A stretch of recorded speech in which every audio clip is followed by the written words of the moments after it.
rest of our lives to be mediocre, but we have the opportunity to play like gods for the next half of football. But we can't be afraid to lose. There's no room for fear in this game. This is the New Hampshire High School Football Show. I don't want them to gain another yard. You blitz all night! If they cross the line of scrimmage, I'm going to take every last one of you out. The New Hampshire High School Football Show is brought to you by the New Hampshire State Liquor Commission's Division of Enforcement. You got heart, charisma, and a lot of skill. And now, here are your hosts, Pete Terrier and Dave Haley from NHSportsPage.com. Clear eyes, full hearts. Can't lose. Let's go play some football. Let's go play some playoff football. Good morning, folks. Welcome to a playoff edition of the New Hampshire High School Football Show. We do it for you each and every Saturday morning during the New Hampshire High School football season. Two fine stations here around New Hampshire. The legendary News Radio 610 WGIR in and around Manchester. Also got the Seacoast signal for you, 96.7 FM. My name is Pete Terrier, along with Dave Haley from NHSportsPage.com. We got a full house in studio this morning. First of all, I got to say good morning to my man, Dave. Happy playoff time. Yeah, no, I'm excited, and you and I are both, I think, heading out to games today, and good weather, right? It's going to be football weather. It'll be in the mid-40s and sunny, right? Is that football weather? Dress warm. A far cry from the first game of the regular season, I remember. It was early September, and we were both headed to games. I was at Londonderry. And it was 95 degrees. Yeah. And it was like 90 at kickoff. Kids were cramping up. I had shorts on. Yeah, we were wearing shorts, and now it's like bundle up time.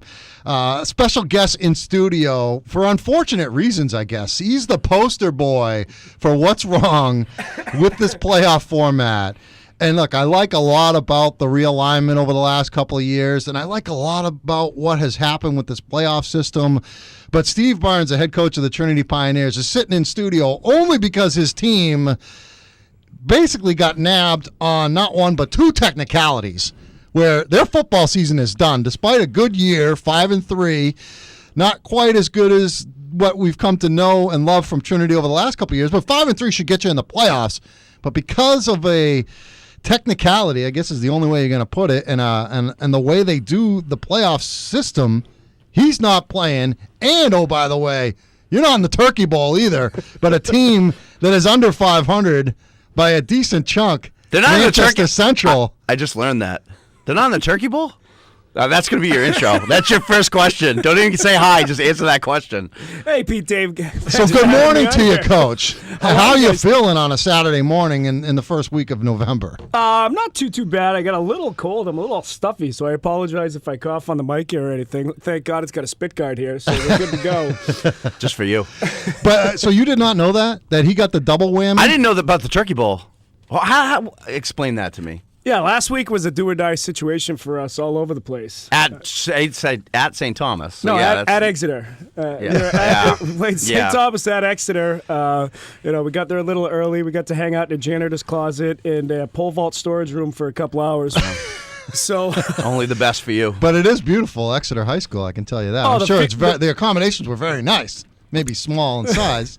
Yeah, the field was great and everything, and it was a much better scenario than trying to play at St. Thomas on their natural field. So, but yeah, no, if we won, we would have had the tie. Well, we wouldn't have had a tiebreaker. We'd have had a 6-2 record, and we would have been in the playoffs for Division II. But we lost. So then it went to ratings points. We ended up 5-3, the same record as Souhegan and Milford. And Milford had 10 ratings points. We had 9 3/4, and even Souhegan, I believe, had 9 1/4. Which, funny thing, puts all three of us ahead of Sanborn and Hollis Brookline, who are both in, by the way. And now, refresh my memory, and I speak facetiously here. Did you not beat both Souhegan and Milford rather comfortably? We beat Milford comfortably. It was a 38-13 game. The Souhegan game was a very tight one. They're a very physical, good team. Hats off to Coach Lockman. Mike's doing a nice job over there, yeah. Oh, it's unbelievable. Yeah. The quick turnaround. I know a lot of people talked about Souhegan football being dead when Coach Bellevue was leaving, but no, Mike turned that around quick. He had a running back in Tyler Howard, who was an absolute beast. If you watch how he ran against just about everybody in that conference. He was a difficult person to bring down, and I hear he's like an All-American swimmer who's looking to go to like Michigan or Ohio State, something like that. So he's a great all-around athlete. But we came from behind. We beat them. We had an interception late, and then Saikuba, had a 30-yard touchdown run to seal the game for us. So. But, we're at home this weekend. We're watching playoffs on TV and, snuggling up with our Snuggies. So how does Central get in over them? All right, explain that one, Coach. Well, the way the Turkey Bowl works is because there's division discrepancies between 3-6 Central, by the way. Yeah, 3-6 Central. And we love you, Coach. we love you, Ryan Ray. Trust me. Who already played Memorial, a game we've already seen. And, so now and got destroyed. We're going to see a meaningless 34-7 or something like that. We're seeing a meaningless rematch. I honestly. I did not know that until you said it in the intro. So go ahead, Steve. Sorry, bud. Go ahead. The way it works when there was some discrepancies with the divisions and the teams and everything, there's 3 1/3 points handed out for a Division I win and 2 points handed out to any team not playing in Division I for their wins. So what happened was Memorial at 5-4 ended up with 16 1/3 points, I believe. Central ended up with 10 points, and we ended up with 10 points. And the tie goes to the city team, is the way the bylaws were written by. That's the technicality he got squeezed on there. Not the team that won like 55-10 last season. That team doesn't get the tiebreaker. That shouldn't matter what happened last season, but I mean, if I'm Central, and I know Ryan Ray, and you mentioned this. He was telling his players late in that season, and they were 0 for 5, I think, to start the season. And he started telling his team, hey, if they win their first game, they win their second. Then he's like, hey, if we win, out here, we are in the Turkey Bowl. So they had something to play for. I know it's big. They didn't win out. They didn't win out, but they didn't have to because Trinity didn't win out. So what happened was they got the necessary wins. It got into a tie situation. They had it in hand because of that technicality, which gives the nod to the public school in the city of Manchester. Forget about those, highbrow rich kids from Trinity. Rich. I don't know if there's many rich kids. You want to know the real funny technicality about the whole thing as well is Central's a home team. So they're the home team over Memorial. Central is the home team because the other thing that was written into the bylaws when everything was changed for the Turkey Bowl was that if there was a new team in, the returning team from the previous year would be the home team. I don't know if this is crazy for me to say, but if I'm Ryan Ray looking at the kind of year that I had, I might have said, you know what? We don't deserve to be in this Turkey Bowl. This Trinity team is 5. I could see if Trinity was 500 or under 500, maybe they would just say, hey, you know what? We don't deserve it. You guys take it. I don't know if that could happen. Yeah, it's a very tough position for a coach, and Ryan couldn't do that. I'm not saying he should have. No, he shouldn't, and he couldn't. He didn't make the rules. No different than Keith Jones, who doesn't believe in the 3-division system and the ratings points and everything, didn't make the rules. Keith's not going to say over at Milford, well, Steve beat us and Trinity beat us head to head, but we're not going to go to the playoffs. That would probably cost a coach's job, and it'd take something away from the kids. The coaches and the kids don't make the rules. We just have to play by them and do the best that we can. All right, we're going to go around the state, and we're going to talk about some of these games. We'll have a good focus on Division II since we got a Division II coach in the house. A lot of excitement. I think it's a real good Division II tournament shaping up this year, especially once this thing gets down to the Final Four if the seeds hold today. And there's always some kind of surprise that you don't see coming. So we'll try and forecast those surprises. We'll talk about that. We will talk about all the divisions, all the playoff games. There's 12 games across the 3 divisions going on, and they actually are at some staggered times instead of all kicking off at 1 o'clock, which I think is kind of cool. It reminds me of that first couple days of the March Madness basketball tournament when everything's happening at once and you're like, oh my God, look at this, and this is happening over here. Well, what's happening over here? It's crazy. It's awesome, but they're a little bit staggered starts because of SATs and things like that this morning, so some games aren't even starting until 3 o'clock. Other ones are starting at 1:30. There's 2 o'clock starts, so we'll get you up to date on all of that.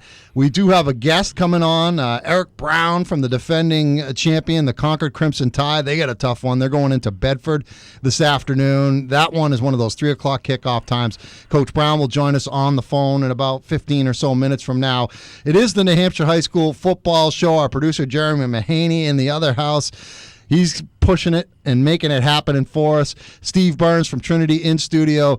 Dave Haley, NHSportsPage.com. We got John Kesty from NHSportsPage.com. He's filming the thing. Allison, Dave's daughter. I don't know what the movie selection is today, but she's very, very quiet.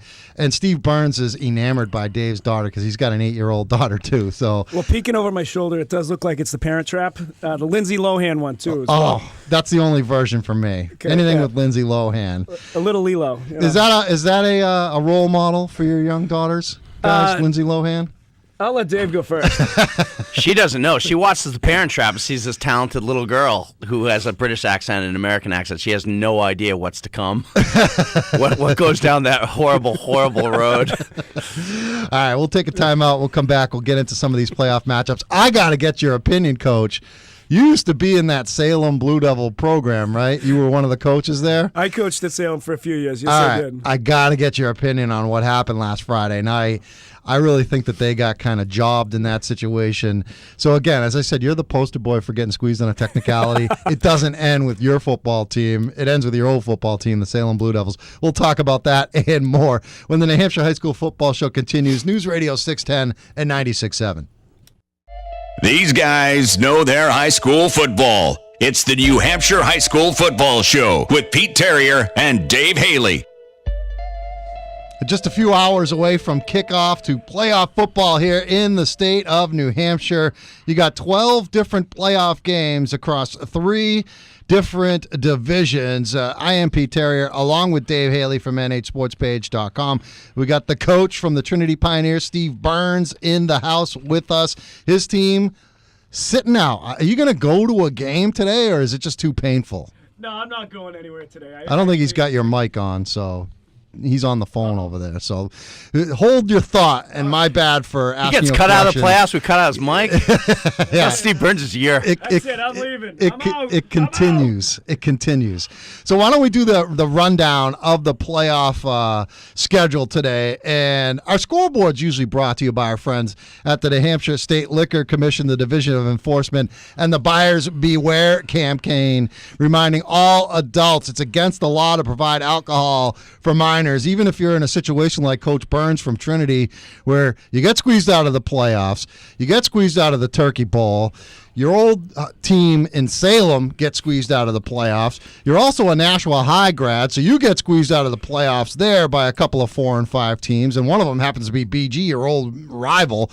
I mean, you just can't, try and drown your sorrows and bring the team in and have one last team meeting and say, here, let's pass this around. It was a great season. These analogies, can't do it, Coach. These analogies are getting longer and longer. By basketball season, we're going to be like, that's all, folks. But listen, again, you can't buy booze in the woods if you're Sunapee and you lose overtime to Dairyfield. All right, let's get to the games. Good grief, Charlie Brown. Pinkerton Academy is playing Londonderry, not Salem. They're playing Londonderry today at 1 o'clock. Probably the game of the day around the state, at least the game that people are most excited about. I'll be there. Pete Terrier is going to be there. So we're going to be tweeting out all afternoon. Are you at Pete Terrier? Yes.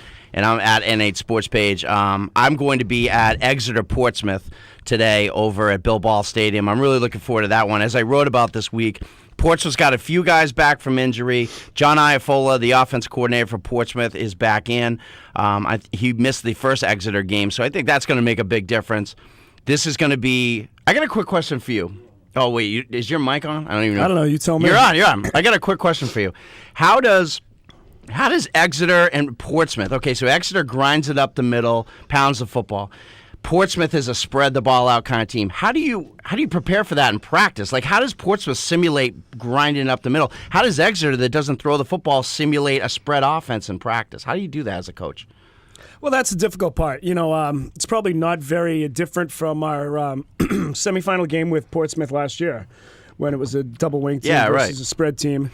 It becomes tough, especially if you don't have the depth. I'm sure, Billy's got an easier time over at Exeter rather, because he's got so many kids. He can have that JV team, spend a lot of time running those plays, learning the plays, but if you don't have a laser cannon quarterback like DC Sari, I don't think he does on the JV team. Yeah, I'm sure he doesn't. I had seen Connor play when he, last year when they get down to the third team quarterback, and I'm watching this kid throw lightning bolts all over the field, and I'm like, wow, must be nice to have 3 kids who can do that type of deal. And I had told a lot of coaches this year at D1 that you got to keep an eye on Portsmouth. They're going to be they are a playoff team. Trust me on that. But to be a spread team who's not used to a 6-inch Can you do it? Can you split, adequately do it though? Well, they did a pretty good job of figuring out what we were doing last year and playing. And Justin Mattis Clark is a very, very he's a monster. He's a physical specimen. And a tough kid, and he's somebody who can control the middle and take away some of the stuff that a straight T team wants to do. So. You do the best that you can. You scout, you watch a lot of film, you try to teach it to the kids. But you're right, it is difficult to teach a kid who's used to a zone step, what, pulling and trapping on a 36 or, a 29, keep out pass. Yeah, look at this coaching terms. That's why you're here. Yeah. Boom, listen to him just throwing terminology at me. All right, good stuff. All right, so those games are at 1 o'clock today. As Pete mentioned, because of SATs, a couple games got moved to 3 o'clock. Bedford is playing Concord. Of course, we're going to have Coach Brown on in about 10 minutes. That's a really fun game. That's another game that we covered. I put links to all the game we covered and forgot to put the link to Bedford Concord. I don't know why, but there you go. Concord plays defending champions at Bedford today. That's going to be a fun game. That's another good one. And then the shame ball, as they're calling it. There's no shame in No, that game. I kid, BG. Those people always take good care of me at BG. BG is hosting Alvern today, 2 4-5 football teams. One is playing very well and on the rise, and the other one is going the opposite direction. Hold the phone. One has played well over their last 3 Won games. 3 in a row To get into the playoffs. At least they're going in the right direction. The I'm other trying one, to pump the tires on this all right. one. Well, here's a funny story. All right. I'm getting my hair cut yesterday down at Hair Thurium in Merrimack. No problem for the plug.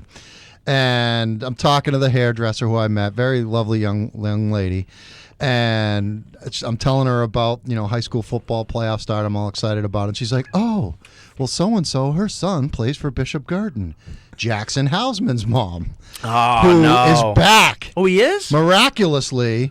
He was lost. Did he in go the to first Germany game with of the Kobe? season. No, they thought he tore up his knee, and they thought he was gone for the season. I heard it He was a came back last broken leg, week, wasn't it? It was a broken growth plate in the knee. I was there when it happened. It was at Londonderry. That's right. And he came back and played last week, and he's a full go for this game tomorrow. And he just healed like super quick. He went to Germany. Maybe. I don't know. But it was funny. I mean, I'm sitting getting my hair cut, and I'm learning all the inside information about this. So, and I said, well, don't be offended. I picked against your Was he team. hanging out with Nelson Cruz and I don't know. guys like that? I don't know. No, we Bartolo kid. Colon? We kid. No, but he's back, and he's worked very, very hard. And, I picked Alvern to win the game only because every time I pick one of those teams to win, they lose. So I just kind of threw something up against the wall, and we'll see what happens. But, yeah, Jackson Hausman is back, and he seems to be pretty much at full strength. That's good. I'm happy for the kid, number one. You know what I mean? Real good player. Happy for Travis Cody, too. He's had a tough season. Nice to see them pull together. So those are the games at 3 o'clock today in Division 1. Do you want me to go through Division 2? Yeah, go ahead. All right, so Division 2. Oh, my God, look at Pete making notes. All these games are at different times, every single one of them. Starting off with St. Thomas hosting Merrimack Valley. I heard Jamie Staten on the news this morning say that was a close one first time around. True, but Ivan Niamagabo. Thank you.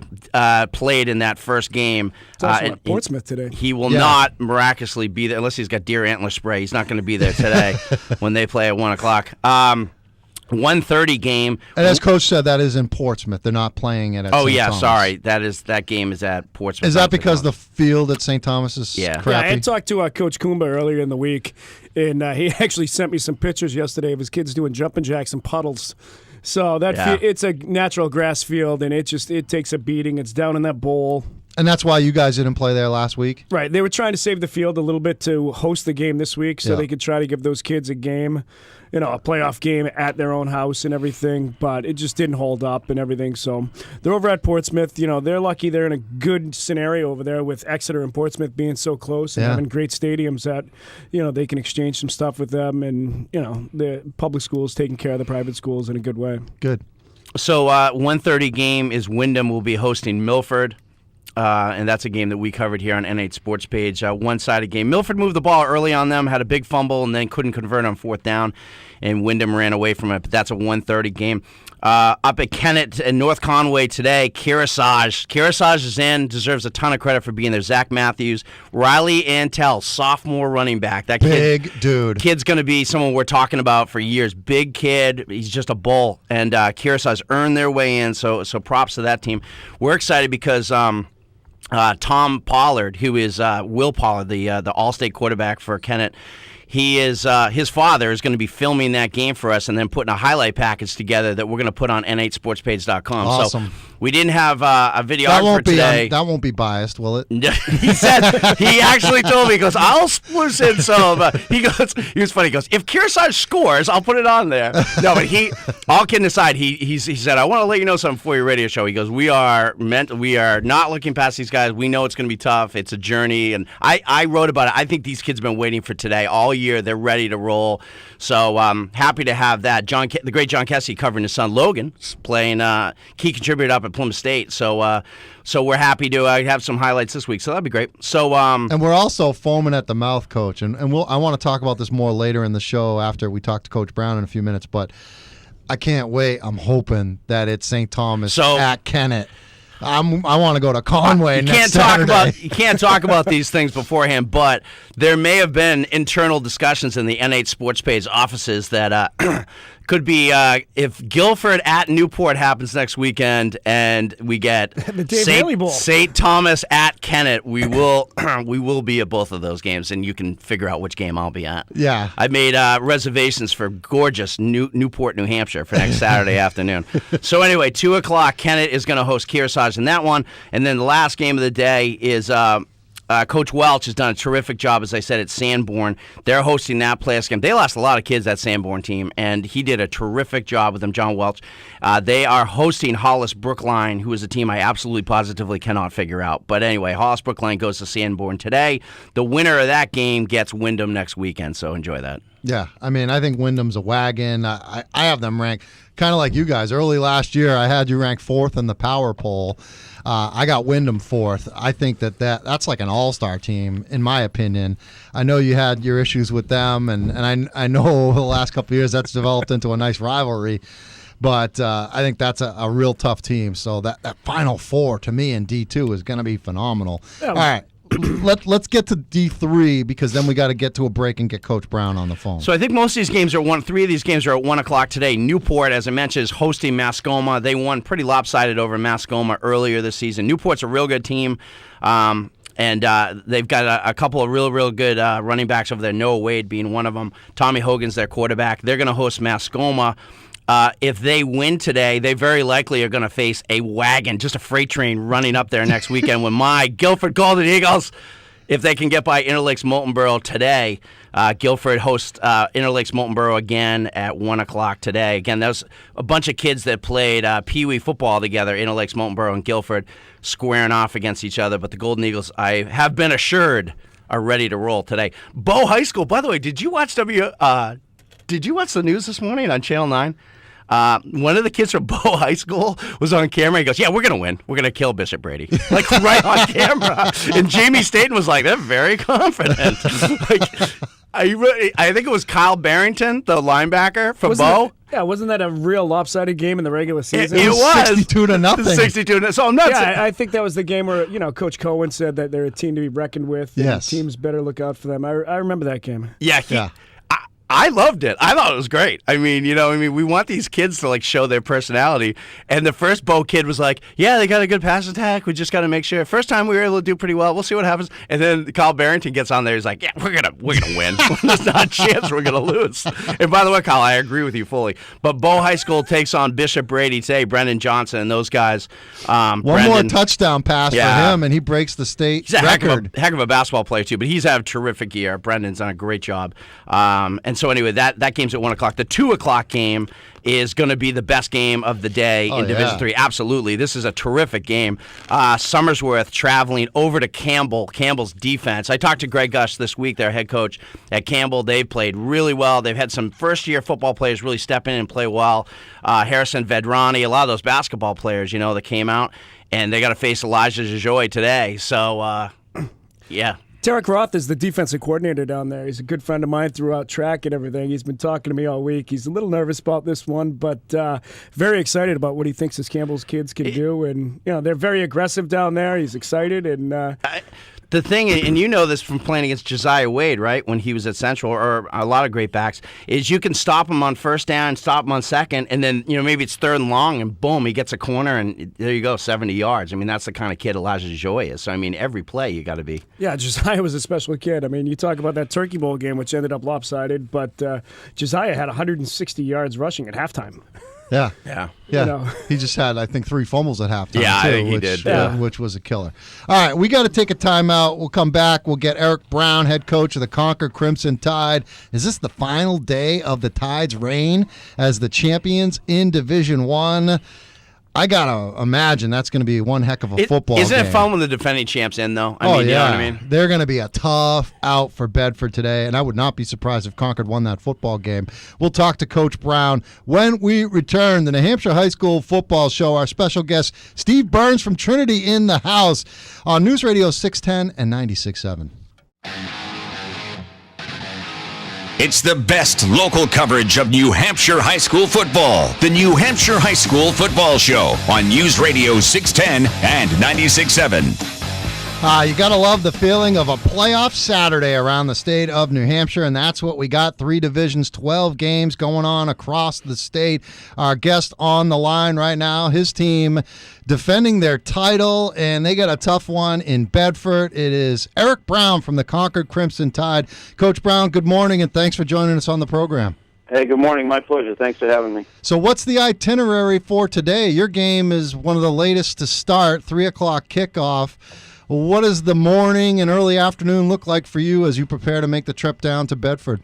We're going to be in the locker room 11:30. The bus is leaving at 12:30, and just going down, looking forward to the challenge, and looking forward to actually being in position to defend the title. We're happy to be in.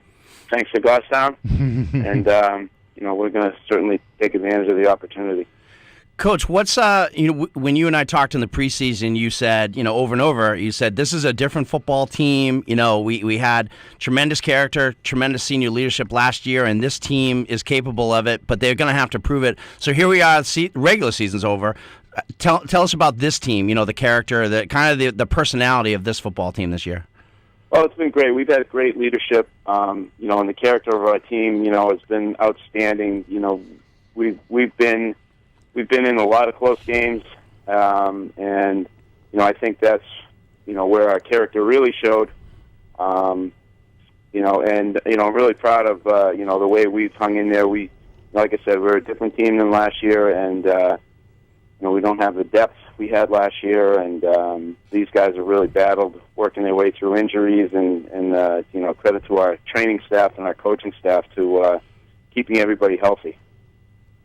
Coach Steve Burns from Trinity, congratulations on making it back into the playoffs. Thanks. How you doing? Yeah, I'm doing well. How about you?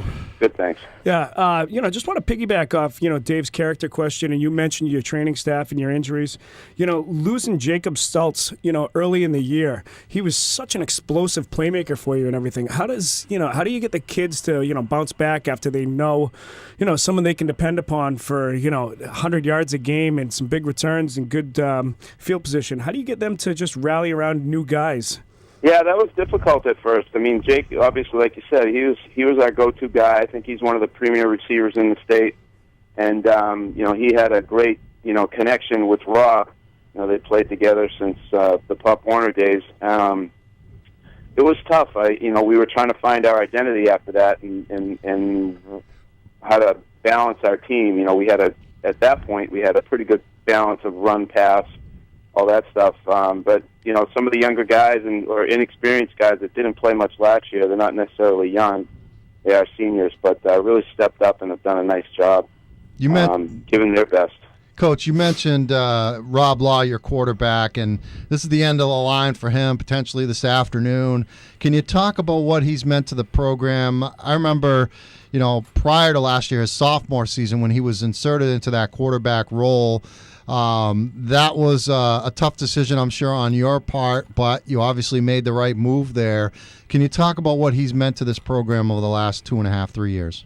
Well, I think the word that comes to mind, for him, in just on and off the field, stability.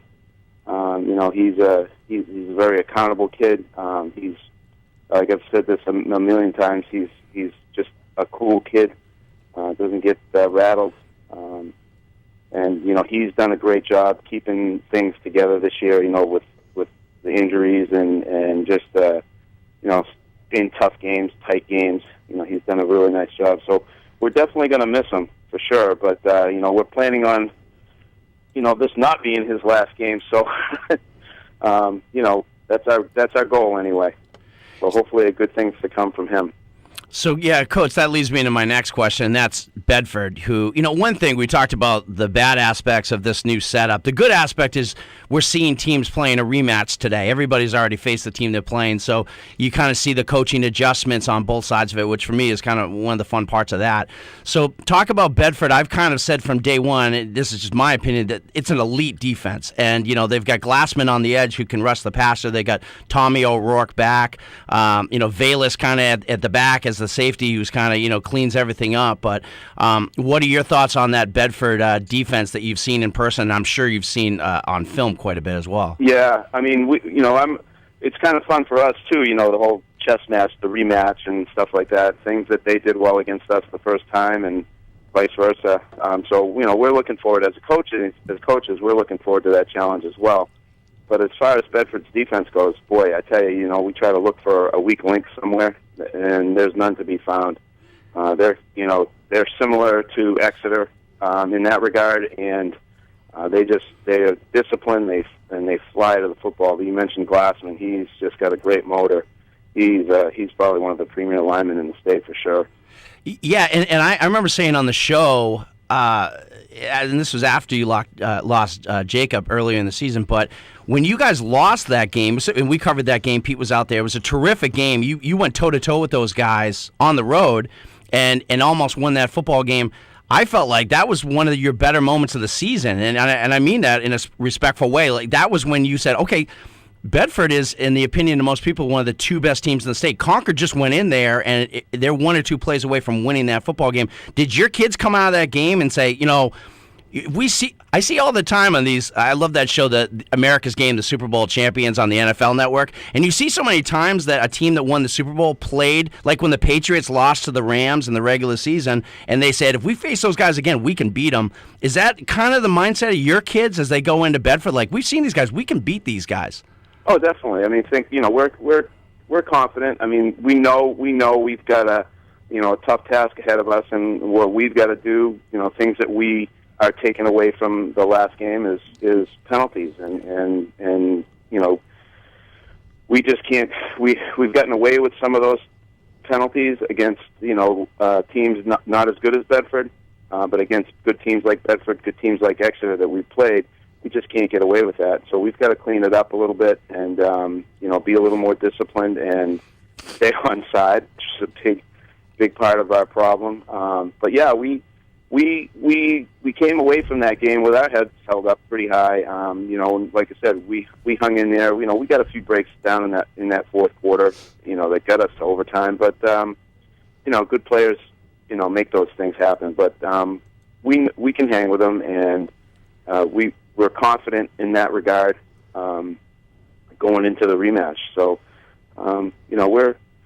we're not like, I don't feel like we're, like this. So, we're lucky to be in. I know we're lucky to be in, but just kind of along for the ride, so to speak. I think we're a confident bunch, and we're going to be ready to go today. I know Bedford will too.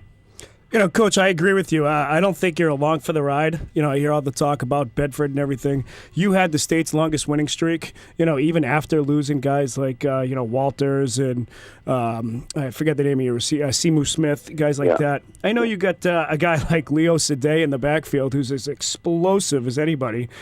He's built like a brick house. I see him out on the, the track. And, I want to get out of his way. I want to make sure he doesn't hurt me just with his afterburners. And I know Bedford's dealing with a couple injuries. They've got their centers out. I read the newspaper with a head injury. What are your, thoughts on just, using the underdog role and really, really vamping up your guys and, getting them flying on all cylinders going into today? Oh, definitely. We try not to pay too much attention to all the things that are read and stated, but the kids do. There's not a person that is in the state that has picked us for an upset. So we were certainly going to play that. And we know it's a tough task ahead of us, but especially an away game, and we'll be ready. Our kids are really ready. We had a scary loose practice yesterday, which it's kind of out of the character of these guys. But I'm just, I said to them yesterday, I hope this equates to a good performance today. So. It's funny sometimes how the kids will be loose. It makes the coaches more uptight. Yeah, exactly. All right, Coach. Well, we really appreciate the time on a game day, playoff game day, and we want to thank you for everything, obviously, over the last several years with helping us cover this Concord High School football Don't thank team. him like his season's ending. No, hey, I'm not saying that, and I'm one of those guys that did pick Bedford to win the game, but I would not be surprised whatsoever if Concord ended up winning that football game. So just want to say best of luck today, and thanks for everything, and I'm sure we'll see you at a football field near you at some point. Absolutely. Well, thank you guys for all you do for high school football. It's awesome. All right, Coach. Best of luck against Bedford. Coach, good luck. Roll Tide. There you go. Eric Brown from Concord, the Crimson Tide. They take on Bedford this afternoon, 3 o'clock. I'm trying to pull the playoff double dip today. I got 1 o'clock, Pinkerton, Londonderry. You got to figure a lot of running in that game. The clock moving along pretty quickly. Hopefully a fast game. Probably a lot of points in the game. But that game gets over, I think, around 3:30 or so. I zip over to Bedford. I catch that Bedford-Concord game in progress. It's doable, right? You're not on daddy duty today then, right? Well, I do have a family outing at Chunky's tonight. Going to go see that Big Hero 6 movie tonight. So we'd have to be at Chunky's at like 6:30. So I don't know if I could pull off like extensive post-game coverage, but I think I can hit both games. As long as you're there for the popcorn cleanup after, you're going to be fine. Don't worry. Big Hero 6 will still be playing next week. Some of these football teams won't be. But my free passes expire next Saturday, so I got to get it done today. All right, timeout. We'll come back, wrap up the show. We'll get into some of these other games. I got to ask Coach Burns about the Salem situation. I really think they got jobbed last week. Want to find out what he thinks about how that call was made and the end of that game was handled. It is the New Hampshire High School Football Show, News Radio 610 and 96.7. Welcome back to the best local coverage of New Hampshire high school football on the New Hampshire High School Football Show. Saturday mornings from 8 to 9 on News Radio 610 and 96.7. And not only do we provide good football coverage, we also a little headbanging music for you in the morning. Coach Burns from Trinity in the house. Dave Haley, NHSportsPage.com. My name's Pete Terrier. All of us love the 80s metal. I mean, we can all agree on that for sure. Gotta love a good hairband. You gotta love it. Now, I'm sure some Salem people have been pulling their hair out all week. And you were at Salem coaching under Jack Gaddy, correct, before you came to Trinity? Yeah, I spent 2 years with Jack Gaddy and, Dave Rosmek down there. Actually, had a lot of fun down there. That's where my first, coaching roots began. Now, did you happen to see the video on our website of the end of that game? I watched it real fast on my phone. It was kind of blurry and everything. They say 4G is good, but, I'm just not buying it.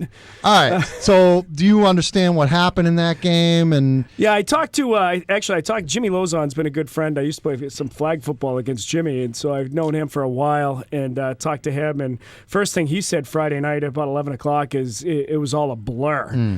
And that happens to a coach in a game. But after reading all the stuff, and you're reading Jeff Collins' notes and everything, and actually, if you trace Jeff's roots back, he used to coach at Salem as well. Oh, Jeff Collins did? Yeah, Jeff Collins coached at Salem, and then he was the department head in social studies for a long time there before becoming the principal at Portsmouth.